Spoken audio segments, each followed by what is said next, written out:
We are gathered here today to honor the men and women who have worn this nation's uniform. Since 1776, nearly 50 million Americans have served their country. We are here to thank them for their service and for their devotion. Their stories are the story of our history. America rose to greatness on their shoulders. We owe them our way of life, our freedom to live, to work, and to raise our families as we please. And so, to the veterans that have joined us here today, and to those who live on in memory, thank you. Thank you for your sacrifice, for your sense of duty, and for your service. Now please stand and join our students for the playing of the Star-Spangled Banner, followed by a moment of silence.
Thank you.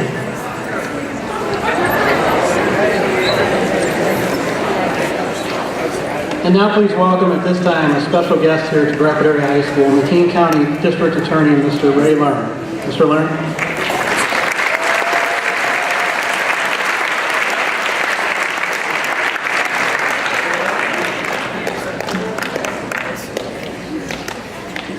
Good afternoon, ladies and gentlemen. Thank you to our veterans that are here in attendance today and all over the country. As DA, I have the benefit of seeing our criminal justice system every day as I work. And as I thought about what to say here today, I looked at our criminal justice system. And in this country, it's the best in the world. It's not perfect, but as I look at the protections it affords each citizen of this country, I think about how it got to be that way.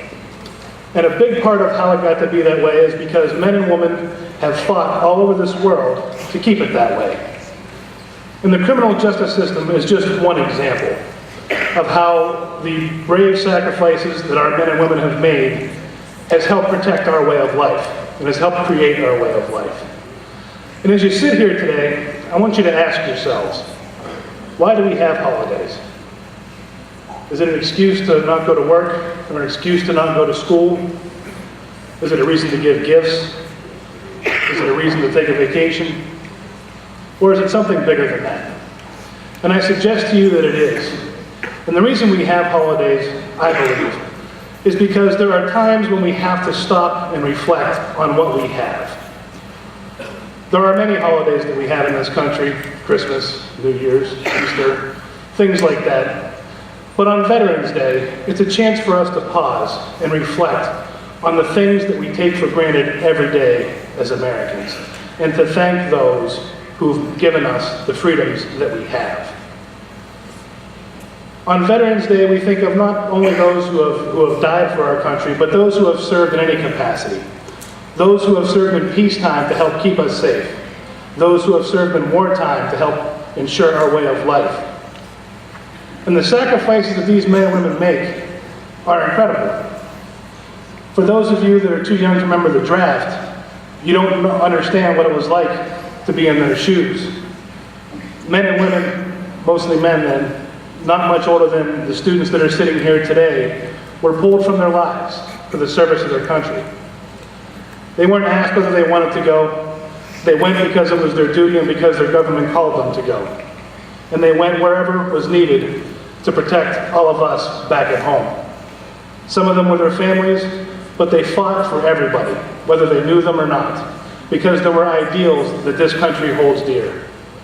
You're guilty, you're innocent until proven guilty. You have the right to say what you want to say.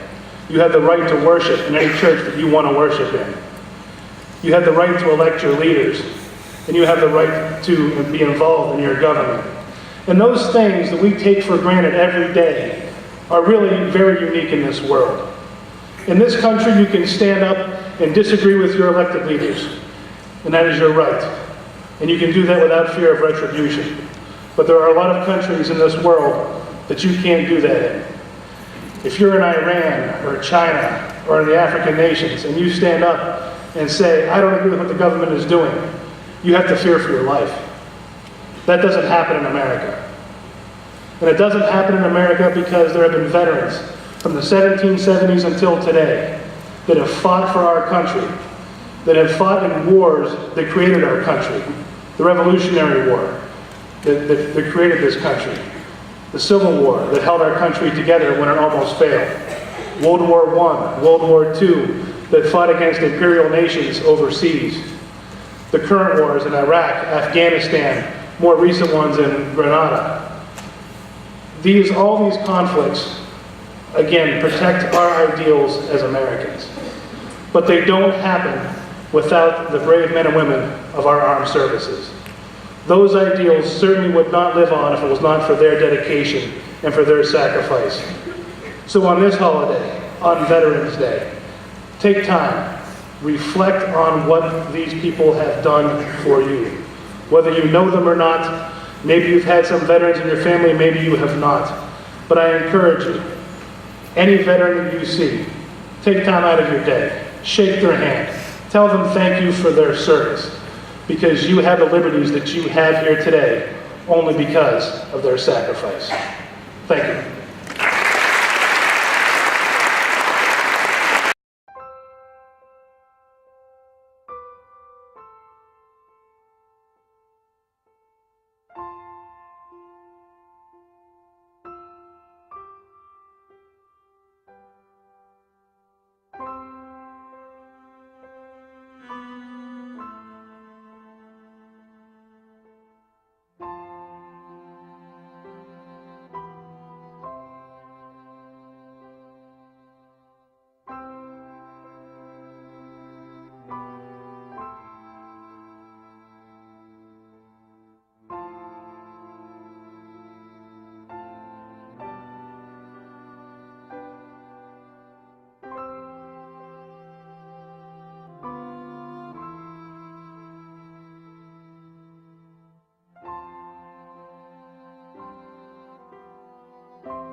For the next few minutes, we're going to watch a CBS 60 Minutes broadcast from a couple years ago.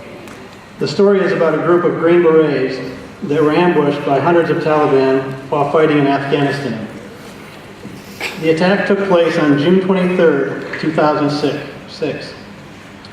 What is the significance of this story today? Well, one of the heroes from that day is Master Sergeant Tom Mahalik. You will hear his name, and you will hear his story. Master Sergeant Tom Mahalik graduated from Bradford Area High School in 1986. He sat in this room, he walked through these halls, he walked across this stage. And today, we will honor him. With all the focus on the war in Iraq, we don't hear much about the war in Afghanistan anymore, even though the U.S. is fighting the Taliban nearly 7 years after they seem to be defeated. And we hardly ever hear from the elite, secretive U.S. Special Forces who are leading that fight. But a Green Beret team wanted to talk to us, to honor the men they lost when they were ambushed by hundreds of Taliban fighters 2 years ago. Not since Black Hawk Down in Somalia have we heard a story of a small band of elite American soldiers who were so badly outnumbered and fighting for their lives. This is a story about valor, but it's also a wake-up call about the growing strength of the enemy in Afghanistan. From behind enemy lines, a Taliban camera captured these pictures of the fighting, which started at sundown on June 23, 2006. The sun goes down. And it's like all hell breaks loose. Literally. All hell breaks loose.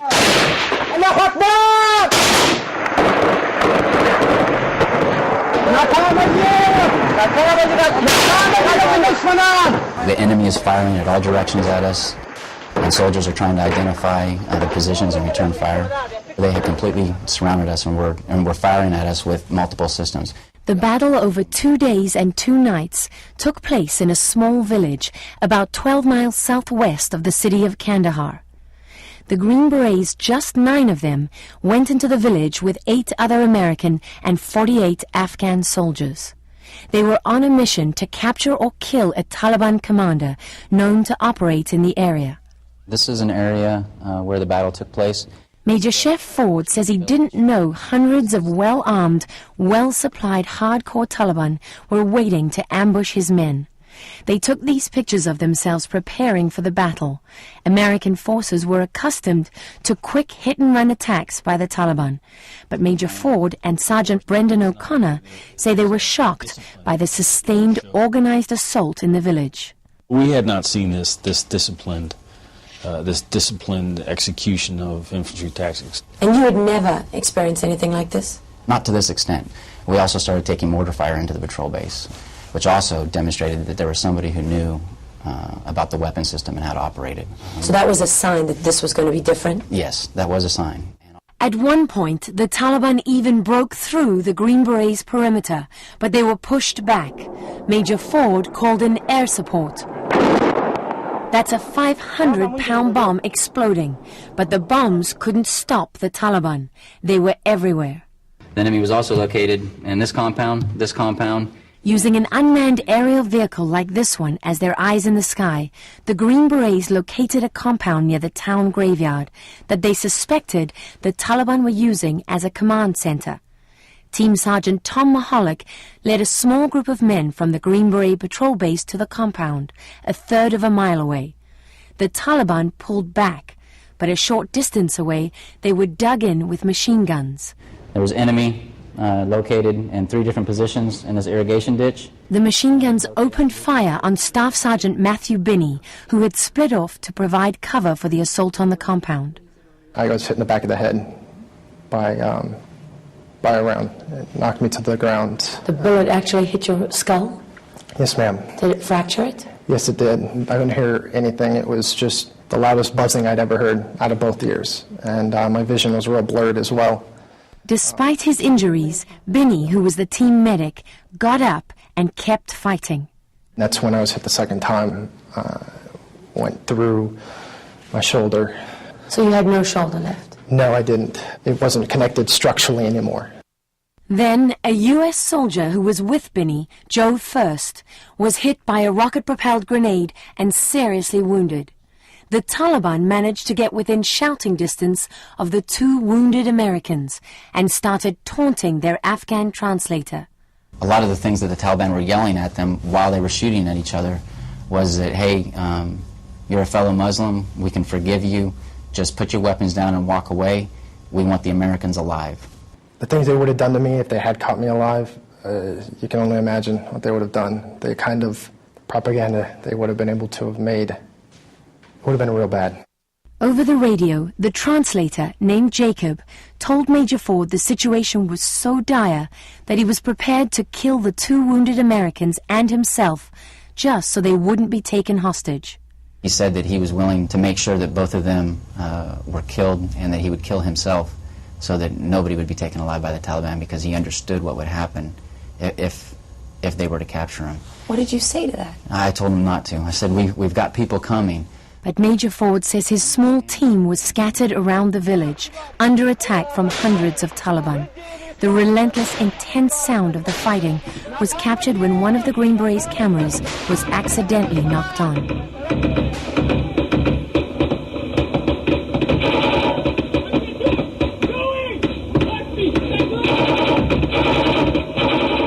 Does it take you back? You can hear the different machine guns here being fired. Right. The 50 caliber machine guns. The grenade launcher. The grenade launcher. The 240, the M249, which is another automatic weapon.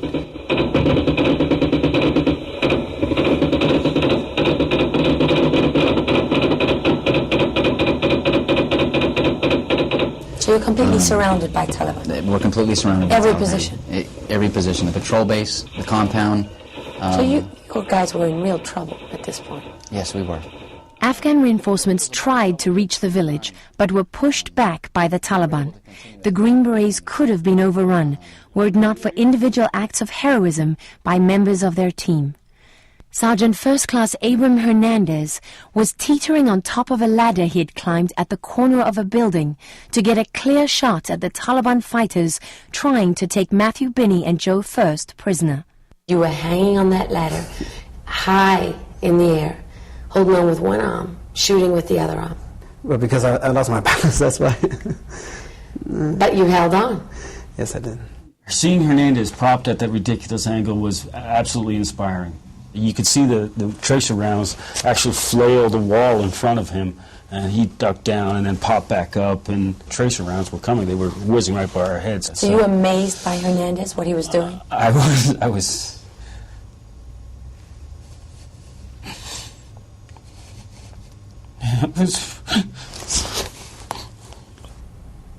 Brendan says he's never seen anything more inspiring or motivating than that moment when he laid eyes on you. And I'd say the same thing about him. While Abram Hernandez was firing from the ladder, Sergeant O'Connor started to crawl under fire across an open field to rescue the two wounded Americans. With no cover, his thick body armor made him an easy target. I actually pulled back to a cover position and removed my body armor. Couldn't get low enough. Couldn't get low enough, right. And all the time you're still under fire. Yeah, there was exchanges of fire going on at all times.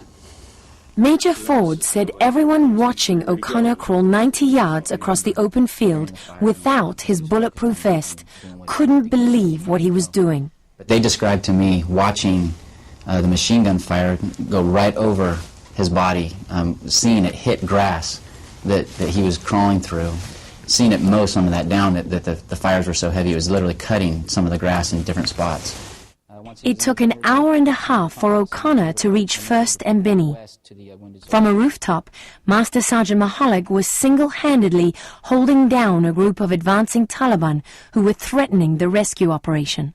They were coming to take that compound that Tom was holding, and he would stop them by killing them or wounding them, and eventually they gave up their assault. Did Tom make it possible for you to get out? Absolutely. You couldn't have done it without him? Absolutely not. Then Mahalik took a bullet in the head. Abram Hernandez rushed to his aid, but there was little he could do. After a while, he pretty much expired in my arms, and He died in your he died. arms? Yeah, he died in my arms. Joe First also died as Sergeant O'Connor tried to carry him to safety. At this point, other members of the team, including Staff Sergeant Brandon Pichette, began to think no one would make it out alive. Were you afraid? I was at a point. There was a lull. When I heard that Tom Mahalik and Joe had passed, it was kind of a point where we're like, well, we're still surrounded, you know. What are we going to do? Well, we'll keep fighting. So I pulled out a notebook, wrote a little quick note to my wife, said goodbye, and said, well, if I'm going, I'm taking as many as I can with me, and we're going to fight as bravely as we can. After nearly 2 days of fighting, 2 men lost and 1 seriously wounded, the Green Berets were almost out of ammunition. Apache gunships were continuing to hammer Taliban positions, but the Green Berets were still surrounded. To get them out, they asked one of the pilots flying overhead to lay down an infrared beam that they used to guide them through the dark back to their patrol base. The plane fired at anything moving outside that infrared beam. It couldn't be seen by the naked eye. And you could see this on your night vision. Right. How far did you have to travel like this? 600. About 600 meters. About 600 meters. Have you ever seen that done before? No, I have not. In this propaganda video, the Taliban showed off Matthew Binney's body armor as a war trophy and claimed victory, even though they lost an estimated 120 men in the fighting. But they surprised the Green Berets with their skill on the battlefield. The Taliban want to take Afghanistan back. They want to reinstall their government, their system of life. But bottom line, a force that was defeated in the invasion is no longer defeated. Not at this time. But people will be watching this, wondering, how did we get to this point when this is the army that literally ran from U.S. forces, and now we're fighting them on this scale? They've hid and they've trained. The kind of training that you use. Right. Absolutely. And now I'm sitting here and you're talking about a force that not only uses American-style combat and infantry tactics, but is able to engage America's finest warriors. That's correct. At an emotional ceremony in Kandahar, the Green Berets honored the 2 warriors they lost in the fighting, Tom Mahalik and Joe First. The team believes their whole unit would have been killed or captured had it not been for the bravery of individuals like Brendan O'Connor. He's an absolute hero. He's what people want to be. Later this month, O'Connor will become only the 2nd American to receive the Distinguished Service Cross for valor in Afghanistan. The rest of the unit was honored at Fort Bragg late last year and became the most decorated Special Forces team for a single battle in the Afghan War. Silver Star is being presented to Andrew Mahalik on behalf of Master Sergeant Thomas D. Mahalik.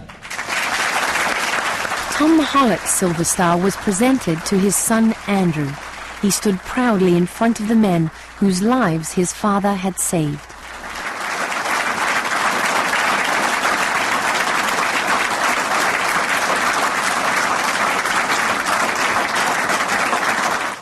Two years after the battle, the village where the fighting took place and much of southern Afghanistan remain under Taliban influence.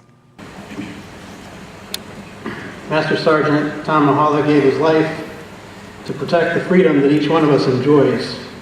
And we are honored today to be joined by Mr. Mahalik's family members, his mother, Dorothy Mahalik, his sister, Ann Davis, and a brother, John Mahalik.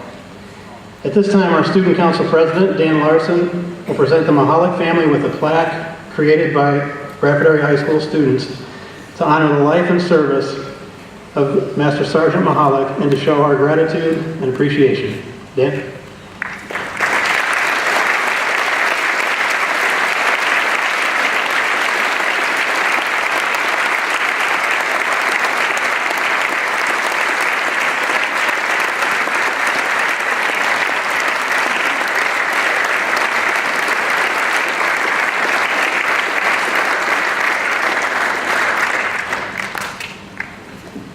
Thank you, Dan.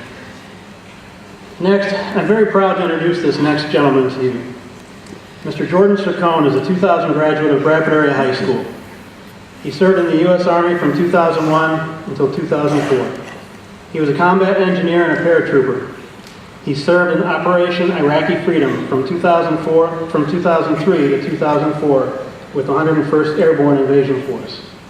Since his active duty, Jordan has earned a degree from the University of Pittsburgh at Bradford and a master's degree from Villanova University. Please welcome back to Bradford Area High School, Mr. Jordan Cercone.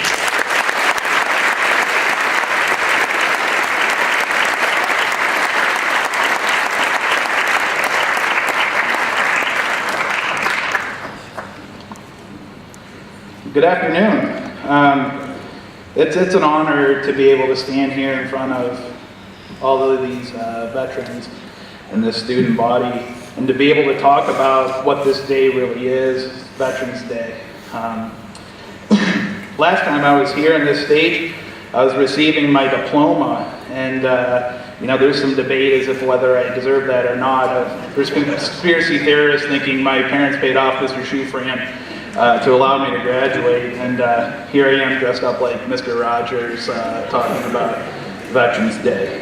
But I was just like a lot of you sitting out there today. I was lost, not ready for college, not motivated to do the tough act to better myself. And one day it hit me. I was laid off from a dead-end job, and I remember the curiosity and admiration I had for my grandfather, who was a combat engineer who served in the Korean conflict.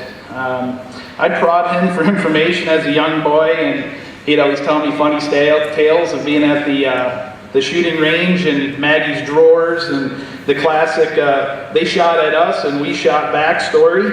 But it sounded like a great adventure. And as a young man, and many of you sitting out there today, you have a sense of adventure that right now is probably unfilled, and maybe throughout your entire life will be unfilled. And I wanted to do something great with my life, and I wanted to make my family proud. And so I joined the Army. I joined the Army. I went to airborne school, and I ultimately ended up in Bravo Company 37th Engineers, which is a combat airborne unit. From the day I joined the Army until the day I returned home, it was an adventure. To say it was an adventure would be putting it lightly. It's almost like a J.R. Tolkien book. I was sent to a faraway place, proved to myself that there was strength within me to be great, and I met some amazing characters along the way. And we're here to discuss those characters. We're here to honor and remember their sacrifices as men and women in the service of this great nation.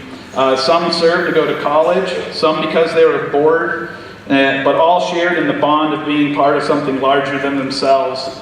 Some of those paid the ultimate cost for their full devotion to their nation and the men and women they fought beside. Some of us came home, and some of us still carry the internal scars of war with us. During my service, I had a very, very close-knit group of friends. We knew each other like we were the closest brothers. Each one of us had a family at home that we often talked about, but the feeling of family between us was just as strong. The camaraderie between soldiers is difficult to describe. I never experienced that love and devotion to anyone prior to my service, and likely never will again. We were brothers willing to lay down our lives for one another on a daily basis. I want to share with you a little story about the summer in Iraq in 2003. This is in Mosul, Iraq. I was part of a gun team for almost my entire period of time in the service. I was the gunner. My great friend David Lee Stewart, who we all called Stu, was my assistant gunner. Day after day, Stu and I would be in a guard tower together talking about food our parents would make, and he'd always be interested in my dad's meatballs and spaghetti. He'd always say, "Hey Jordan, tell me about your daddy's meatballs." Hilarious. So I love Stu so much, I would have jumped on a grenade for him any day of the week, and he would have done the same for me. One day, Stu and I were eating our lunch in the back of a truck while our company was filling up blast pits with Iraqi munitions we were to blow up and dispose of. While filling up the pits, they just started exploding with our entire company in harm's way. Without skipping a beat, Stu stayed in the back of the truck while I drove into the intense inferno of exploding munitions Stu helped every single person get onto the back of that truck while I continued to drive down the gauntlet of exploding blast pits. Not one person lost their life that day. Many could have, including myself, but it never crosses your mind. We just reacted. If the tables were turned, I know anyone I picked up would have been there to do the same for me. And these men and women performing these valorous acts, they do it at their own choice. The men and women I served with and enlisted under their own free will. We are an all-volunteer military. Our devotion to duty is a product of the many men and women who so bravely fought and served before us. We could not be the soldiers of today had it not been for our comrades before us. They have left us an inspiring legacy of ordinary people being part and serving of something much bigger than themselves. All for the cause of freedom. And freedom is a reality worthy of the most dedicated efforts. The dedication I'm describing has zero boundaries. Some of you will leave here and go to college and join a sorority or a fraternity. That's a small group with little in common other than a coat with some letters and a silly handshake, sharing a basement with cheap beer on tap. The common bond and experiences of soldiers, sailors, airmen, and Marines share, they can be the same from a cold, frozen hill in Korea, the jungles of Vietnam, or the dangerous deserts of Afghanistan and Iraq. We are cut from a proud legacy worthy of the attention and support of the people that we serve. When I came home from, when I completed my service, I had some issues with post-traumatic stress. Nothing severe, but I thought a lot about the war, my buddies, and I carried some guilt over certain experiences that I had over there. Another man I knew who was a Marine that served during the Tet Offensive in Vietnam noticed my anxiety. Not asking for help or guidance, he opened up to me, shared his experience and troubles with me. He helped me. He saved the foundation of moral and personal gain I achieved in the military, and it helped me progress that in my civilian life. And that's what we do as soldiers. We help each other. So why do we have this day? I feel that this day is to show our appreciation for the deeds done by our fellow man. Look beside you, at home, your friends, or your future self. You could be asked to answer the call to duty.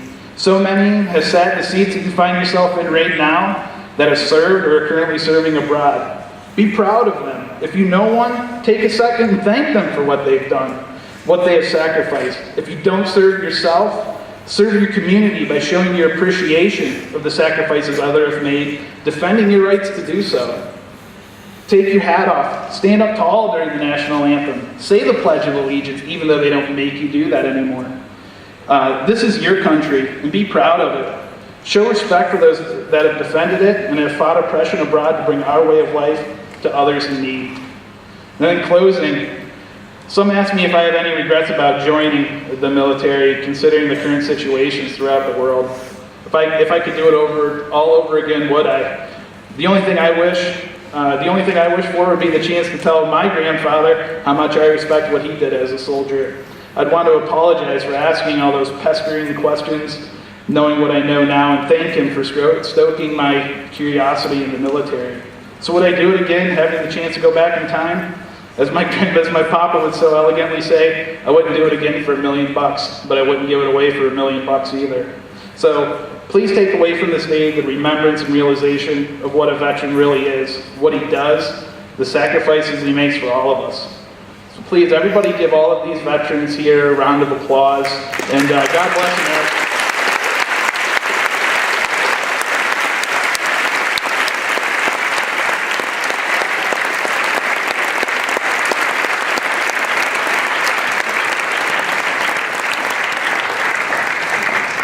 Thank you, Jordan. And for all of us who remember Jordan when he was a student here, I must say we are extremely proud of the man that you've become and the example that you set for all of our students here at Bradford Area High School.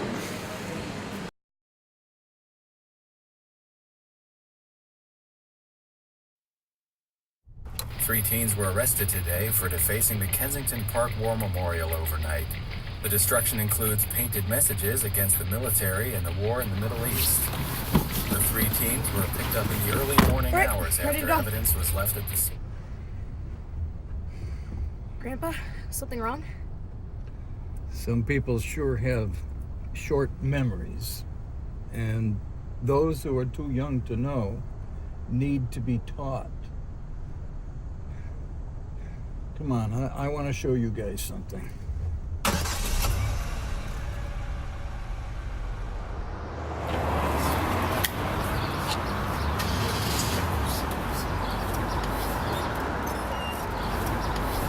Yesterday, December 7th, 1941, a date which will live in infamy. The United States of America was suddenly and deliberately attacked by naval and air forces of the Empire of Japan. At dawn on the morning of the 6th of June, 1944, 225 Rangers jumped off the British landing craft and ran to the bottom of these cliffs. 225 came here. After 2 days of fighting, only 90 could still bear arms. These are the boys of Puente Viejo. These are the men who took the cliffs. These are the champions who helped free a continent. And these are the heroes who helped end a war. You are men who in your, quote, lives fought for life and left the vivid air signed with your honor.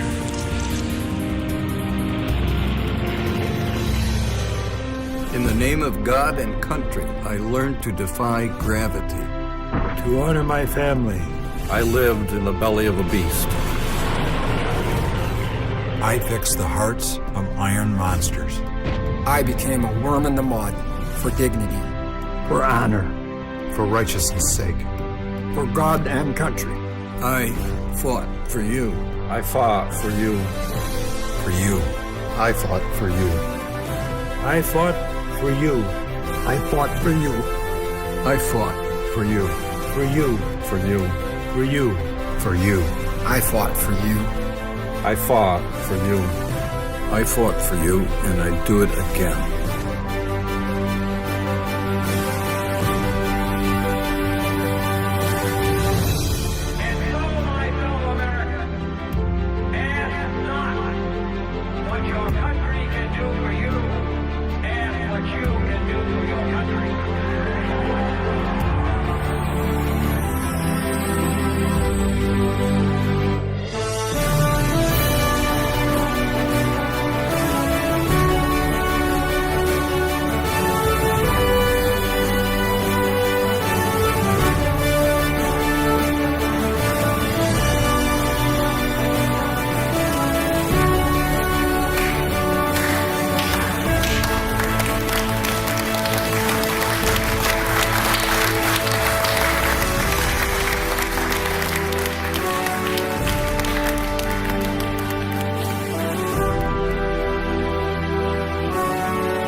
Once again, on behalf of Bradford Area High School, I extend a special thank you to all of the veterans and their families that have shared this time with us today.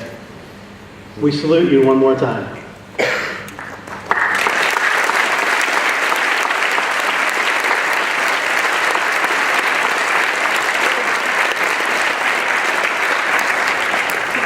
I'd also like to express a sincere thank you to the active duty men and women that are here today.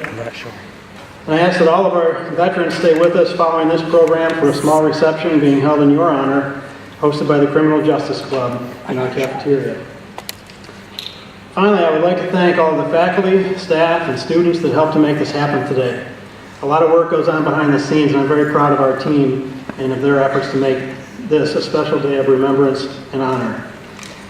Immediately following this one final video honoring our heroes, the seniors will be dismissed, followed in order by the rest of the classes, and everyone will report to their 8th period class. Thank you.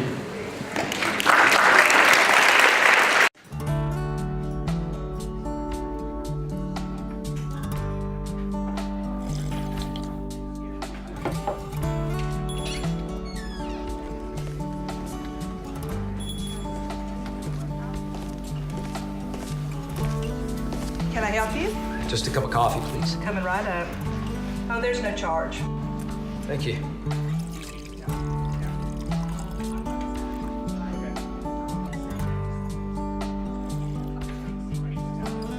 Here you go. Thanks again. Thank you for your service. Thank you for your support. Can I take a picture? Sure. All right, smile. There you go.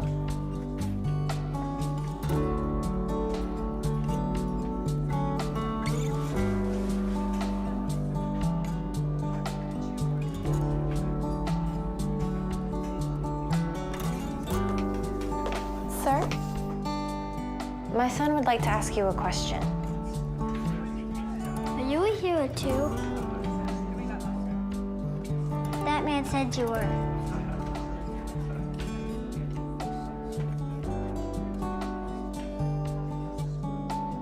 I just served as best I could. Can we take a picture? Sure. All right, smile big. What do you say? Thanks. Thank you.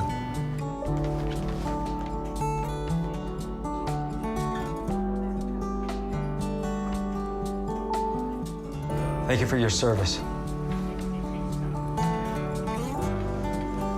Thank you for your support.